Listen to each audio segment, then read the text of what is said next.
Have you ever had one of those days when from the moment you get out of bed, nothing seems to go right? You wake up and you can't find your slippers, and then you burn your toast, and then you try to make a cup of coffee only to discover that the milk has gone off, or you realise that you're out of cereal. And then on top of that, when you finally leave the house, you hit a traffic jam or you miss the train, making you late. And it makes you feel as everything is going from bad to worse. Well, a few years ago, I had one of those days.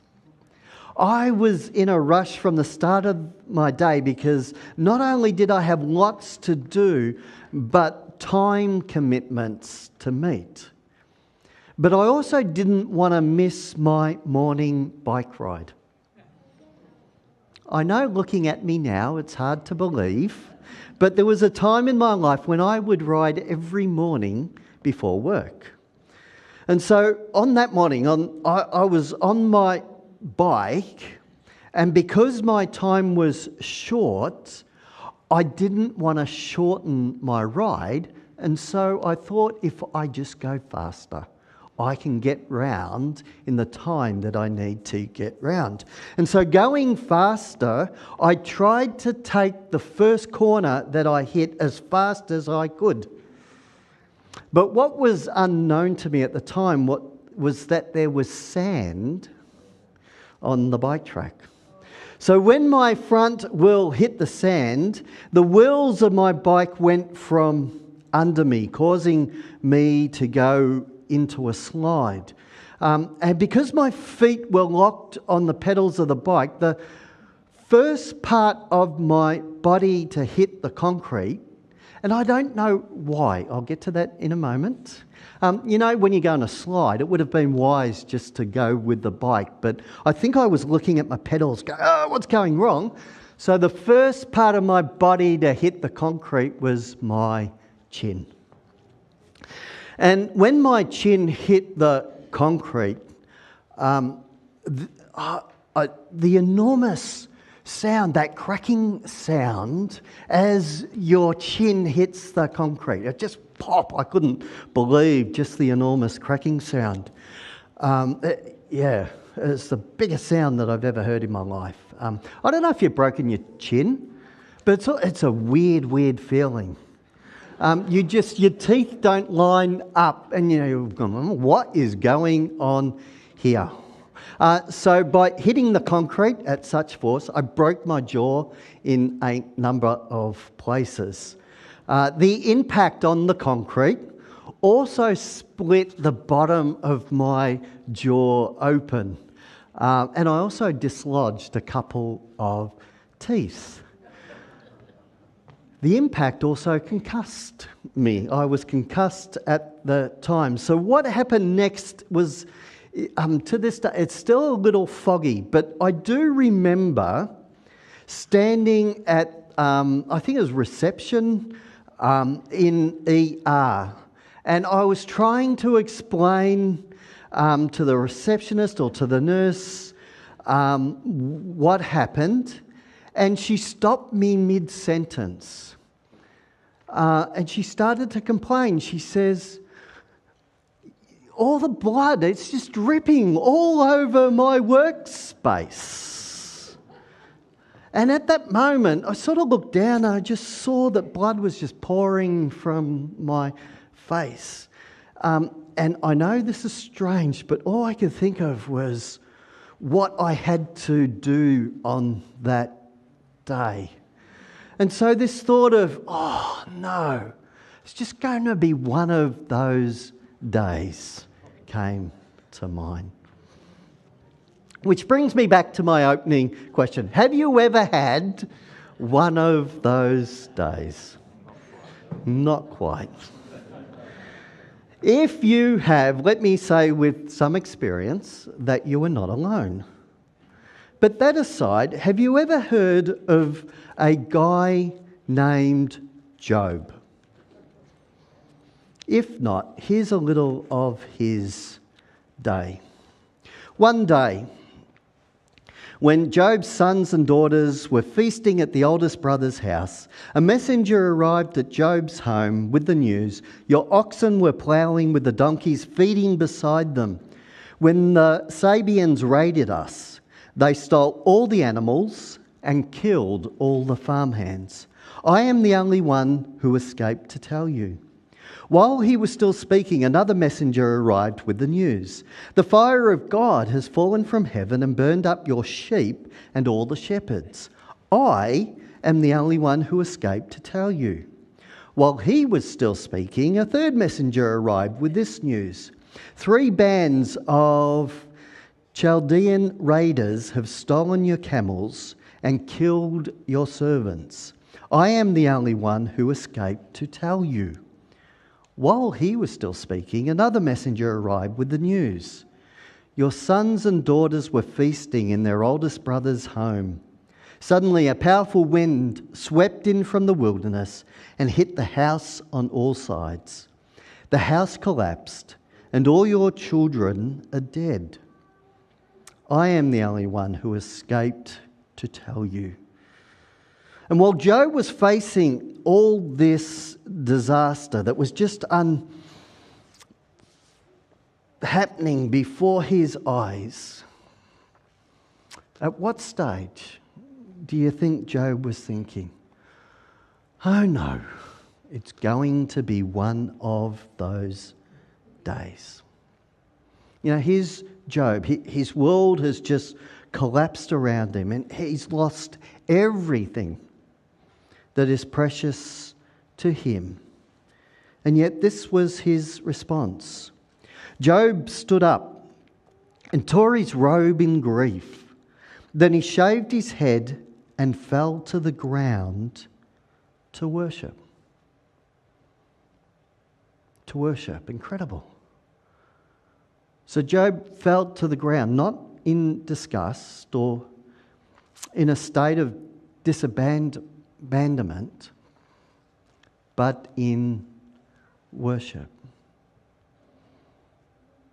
And it's obvious that Job wasn't happy about what was happening to him. As we've just read, he tore his robe and shaved his head as a symbol of complete hurt and agony. Yet, even still, despite his poor circumstances, he drops to his knees and worships his God, saying, "I came naked from my mother's womb, and I will be naked when I leave. The Lord gave me what I had, and the Lord has taken it away. Praise the name of the Lord." Now, I love this quote from Helen Keller, who was born blind, deaf, and mute. But she said this: I fall, I stand, I trudge on, I gain a little, I get a bit more eager, and I climb higher. And then I fall. But then I stand, and I do it all over again. And that's a bit what it's like for Job. He not only loses his home and his business and all his children. Within 2 days of this horrendous mess, there's more that he has to contend with. And so here's Job. He's knocked down again and again. He gets up, he praises God, and then he's knocked down again. One day, the story goes on to say, the members of the heavenly court came again to present themselves before the Lord, and the accuser Satan came with them. "Where have you come from?" the Lord asked Satan. Satan answered the Lord, "I've been patrolling the earth, watching everything going on." Then the Lord asked Satan, "Have you noticed my servant Job? He is the finest man in all the earth. He is blameless, a man of complete integrity. He fears God and stays away from evil. And he has maintained his integrity, even though you urged me to harm him without cause. Satan replied to the Lord, "Skin for skin. A man will give up everything he has to save his life. But reach out and take away his health, and he will surely curse you to your face. All right, do with him as you please," the Lord said to Satan, "but spare his life." Now, there's so much to unpack just in this chapter, which I'm not going to do this morning. I'd love to come back to Job at some stage and we'll just slowly go through the text. Job, for example, is the oldest book that we have in the Bible, or parts of it, not the opening chapter or the end chapter, but that aside. "All right, do with him as you please," the Lord said to Satan, "but spare his life." So Satan left the Lord's presence and he struck Job with terrible boils from head to foot. Job scraped his skin with a piece of broken pottery and he sat among the ashes. And if that's not bad enough, while he's sitting there in this incredible pain and turmoil, Mrs. Job visits. And she offers these words of comfort to him. "Are you still trying to maintain your integrity, Job? Well, here's a thought. Curse God and die." My goodness. Words are powerful, aren't they? Have you ever said to someone that you love, "Oh my goodness, will you just give it a rest?" Or worse still, here's a thought. Why don't you curse God and die? Now, I don't doubt that Job's wife is also in a lot of pain. After all, she too has lost her children, her home, and to some degree her husband. And so in her pain, this is her complaint. And although it seems like that she's blaming Job for the misery here, curse God, Job, just die, get out the way, get out of my sight, Job. That's not what's going on. It's not Job that she's mad at, but God. And so this is the question she's really asking. Hey, Job, why are you holding on to your relationship with God? Now, what good has it gotten you? Just curse God and die.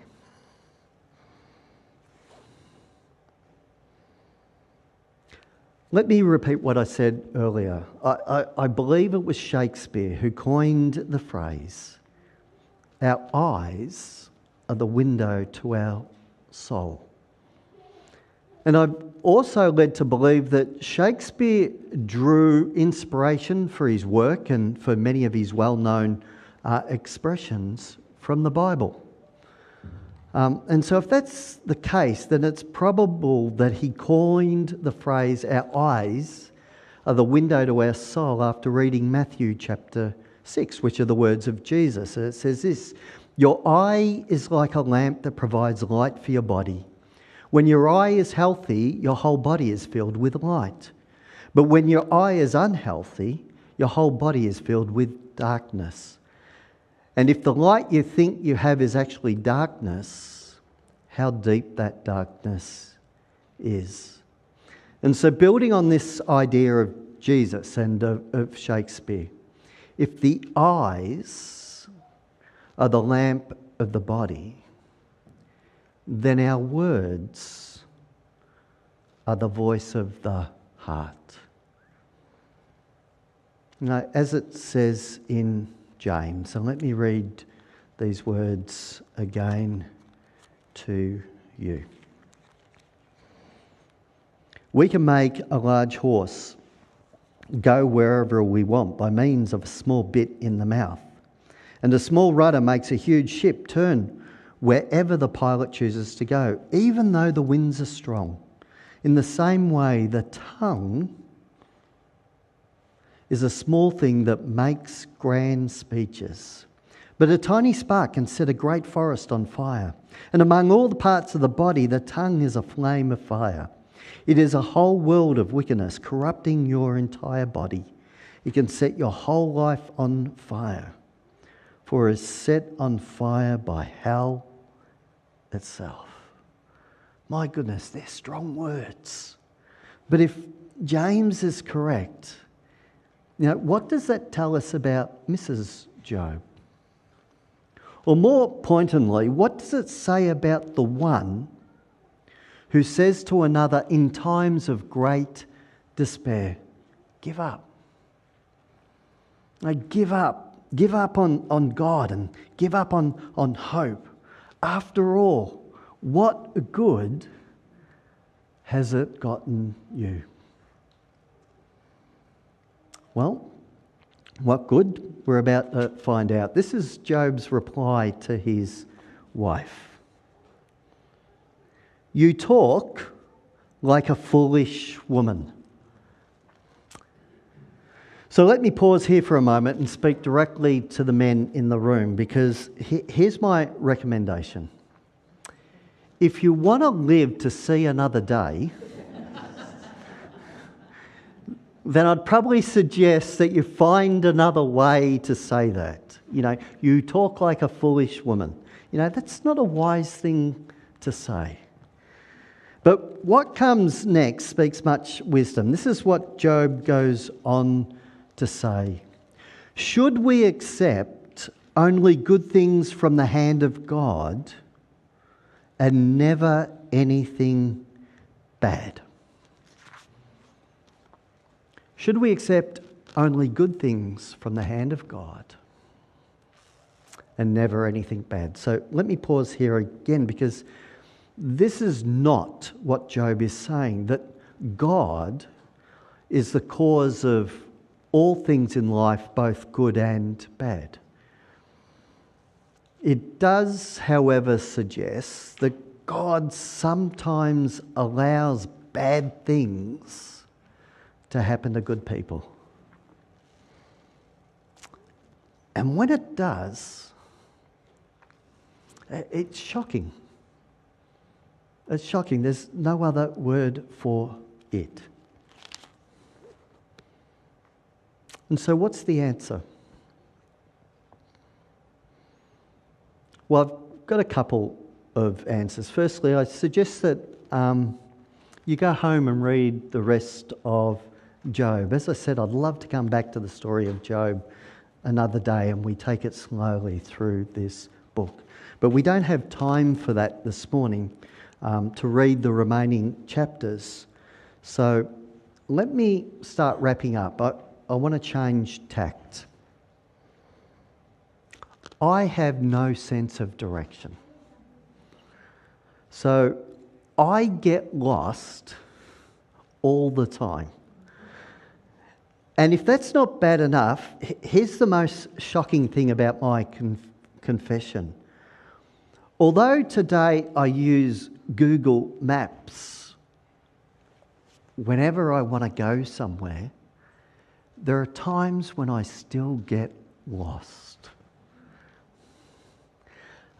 Especially when I'm walking, because I have my phone out and I put in the location I want to go and then I start walking and I find myself walking in the wrong direction to begin with. It says to go north, wherever north is, and I start walking south and I realise at some point, oh, Darren, I'm lost again.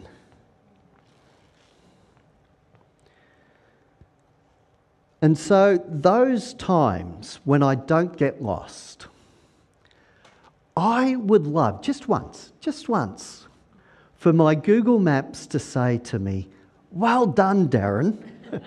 You've made it. You've actually made it without getting lost. Go you. But it never does. It says turn right, turn left, turn right again, and then when I get to my location, it's the same thing every time. You've reached your destination. Woohoo, I think. Thanks a lot, and then I turn it off.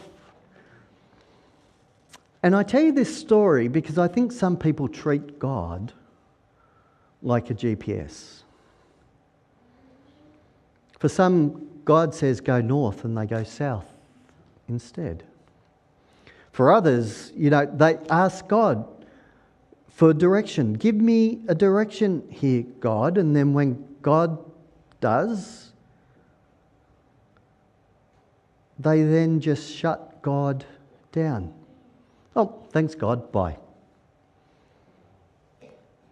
But I don't want to live like that. I want to live in continual contact with my God. And to live loving God for who God is and not just for what God provides. Now, Job so easily could have just taken the advice of his wife and quit on God. But for those who do not walk away, for those who choose to remain in God and with God, this is what we can hold on to. Back to James. But the wisdom from above is first of all pure. It is also peace-loving, gentle at all times, and willing to yield to others. It is full of mercy and the fruit of good deeds. It shows no favoritism and is always sincere. And those who are peacemakers and who plant seeds of peace. So it's peace towards God and peace towards another, will reap a harvest of righteousness. Our life is full of ups and downs. It's filled with great times and painful times. And we know that, don't we? And for some of us, all too well. But in those painful times, know this: God is good. God is close. And not just some of the time, but all the time. God is good. And so with that in mind, let me leave you with these beautiful words from Psalm 40. I waited patiently for the Lord to help me, and he turned to me and heard my cry. He lifted me out of the pit of despair, out of the mud and the mire. He set my feet on solid ground and steadied me as I walked along. He has given me a new song to sing, a hymn of praise to our God. And so may that be your experience as well. And may God bless you.